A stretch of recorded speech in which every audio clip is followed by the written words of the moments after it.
এ কোরআন বলছে আমার ভিতরে শুধু রাজনীতি নাই, গোটা বিশ্বকে রাজনীতিকে আমি শিখাই,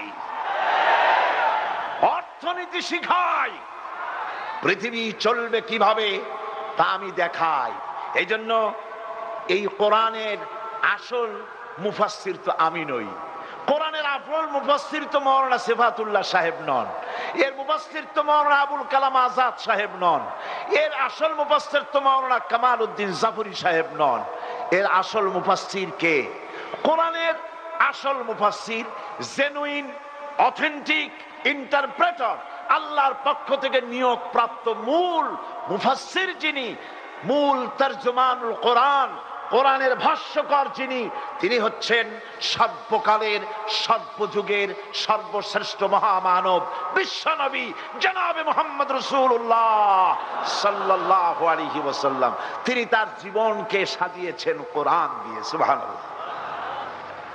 হযরত আয়েশা রাদিয়াল্লাহু তাআলা আনহার কাছে কয়েকজন সাহাবী প্রশ্ন করেছিলেন, হে রাসূল, হে আমার মা আয়েশা, রাসূলুল্লাহর চরিত্র সম্পর্কে, আখলাক সম্পর্কে আমাদেরকে কিছু শোনান।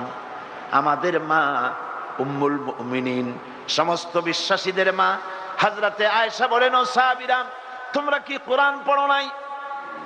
জবাবে তারা বললেন, হ্যাঁ কোরআন পড়েছি। মা আয়েশা বলেন, কোরআন যদি পড়ে থাকো আমার কাছে কেন তাহলে জানতে এসেছো রাসূলের চরিত্র?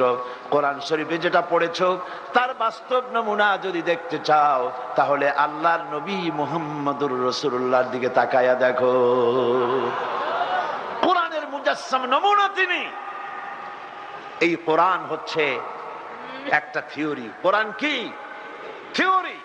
মুহাম্মদ সাল্লাল্লাহু আলাইহি ওয়াসাল্লাম হচ্ছেন কোরআনের প্র্যাকটিক্যাল, বাস্তব। থিওরি আর প্র্যাকটিক্যাল দুটি জিনিস কি এক? দুটি জিনিস এক।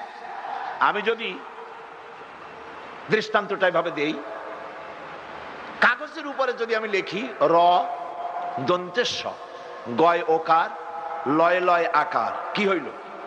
কি হইল? আপনারা সকলে এখন এটার উপরে চাটা শুরু করেন। মিষ্টি লাগবে? আপনারা বলবেন যে আপনি একটা ফাঁকি দিচ্ছেন, এ মিষ্টি লাগবে কেন? ওটা তো আপনি লিখছেন, এর মধ্যে দুধ নাই, চিনি নেই। ঠিক আছে, আমি লিখলাম দুধ, চিনি, দুধের ছানা, চিনির শিরা, এলাচি, সুগন্ধি, গোলাপ পানি, যা যা বানায়, যা দিয়ে বানানো হয় সবটা লিখে দিলাম, কাগজটারে গোল বানাই দিলাম। এখন চষেন, মিষ্টি লাগবে? লাগবে না, কারণ আপনি থিওরি চুষতেছেন। কি চুষতেছেন? থিওরি। এটাকে যদি আমি সত্যি দুধ কিনা ছানা বানাইয়া চিনির শিরা